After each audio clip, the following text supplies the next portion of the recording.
Hi, Belle. Hi. So thanks for having time to meet with me again. Yeah. I wanted to kind of follow up from our last meeting we had. We kind of, was it last week now? After a while, the weeks off. I know, right? I think, was it the weekend before, the week before last? I don't remember. The week before last. Yeah. Just talking about how you feel about the first circuit that we did is going in your classroom. I know I came in today again and I saw Debbie enacting everything. Yeah. And we got to watch the video too. And I thought that was good. You probably saw some of the skill level, and I think a lot of the children have really grabbed onto that. They have. I really think that they're really starting to kind of be more independent with it. Good. So Good. I think, yeah, that's been great. So this kind of brings us to our next circuit. Some of the things I want to talk about a little bit are some of the strengths that I've been seeing in your classroom, even since the time I first did the teapot. Your children, when I come in and watch them, they seem so much more independent. Of course, they're growing throughout the year, but they seem to follow the classroom rules. They're really listening to you. They're attending to you. They're answering the questions directly. The language has exploded in this classroom. I know. Isn't it incredible? They are just, like, it's amazing. Blowing me away. I know. I mean, I'm just kind of like, wow, these kids, like, even at the end of the day here when you were talking about, saying, whose name begins with I mean, they're on it. And we have not been doing that. We've been doing those initial sounds 2 weeks, 3 weeks, and they are like, move on to the next thing, Miss Molly. We got this.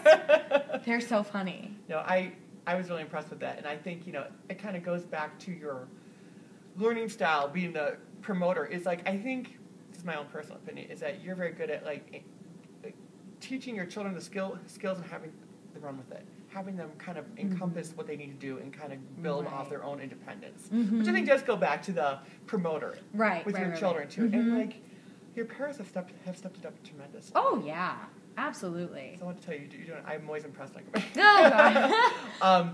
Some of the things that originally we talked about with the teapot yes. was kind of talking about, I know we kind of did the overview with the pyramid and doing the promotion at the bottom, doing the environment. Yes. And then we kind of talked about the next step up, doing more of the prevention strategies, maybe doing some more with the social, emotional aspects. Yeah, some lessons and things. One of the things I know just going through, because you've been so great at doing that whole, having them own their own feelings and kind of do that, and your language is expanding. I thought maybe doing something that wasn't as focused, but was still focused. But maybe doing that. I know we learned about in one of the sessions about the thermometer, the gauge of feelings. It might be a good way to get in there with your kids. That you could teach them, they could encompass it, and then they could expand on that. I kind of think it wouldn't be too much that they're... Right. Yeah. Just a great way to introduce it. You do it at circle time or something like that. This is one of my ideas. Sure. I kind of thought that might help you, because I think once the kids learn their own thermometer and how they're going to gauge their feelings, then they could kind of, maybe they'll start doing it more spontaneously, or as they're getting, in fights or something else. Sure. Saying, I'm in the red, or I'm mad, Yeah. Because I think that is that still an issue in the room where kids are not? I think so. I think, I think that's something that we could definitely work on, is just kind of being able to sort of express that, during times when it's like really heated, and because I think, it's hard, and it's good for them, to not even have to say it, but just could point to it, Yeah. Well, and I mean, I know I've used that thermometer in my classroom. And first you got to teach them, they kind of, it's more a controlled environment, and hopefully that'll expand out. But, I was just kind of playing around with some different ideas for goal. And the overall goal is to teach self-regulation skills. Yeah. Of course. But it'd be something like, what did I write down? This is just some ideas. Like, Molly will something her children. Sometimes, like, what is my handwriting saying?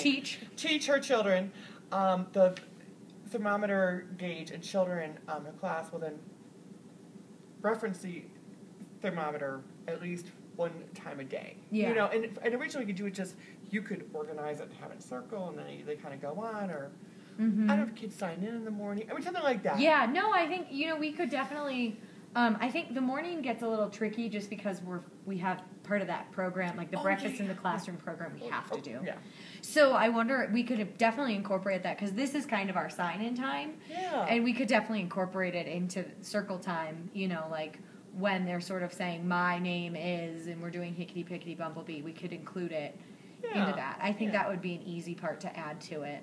And I think, like I said again, it would go back to your learning something. Well, you're trying to promote their learning and promote of their independence. And I think once they got in the habit of that, just watching the kids expand, even at the table and talking to that one little girl, I mean, I was like, these kids have just expanded their knowledge and their language and their independence. And you're there and you're giving them those prompts, but they know these rules, they know the routines. And I think once they got that, you might just see even more so. Right. I don't know. But let's maybe we can talk, you know, and I have the the strategy skill set, which we did before. Sure. And we could work on filling this out next week, if that's okay with you. If we could meet again, that'd be great.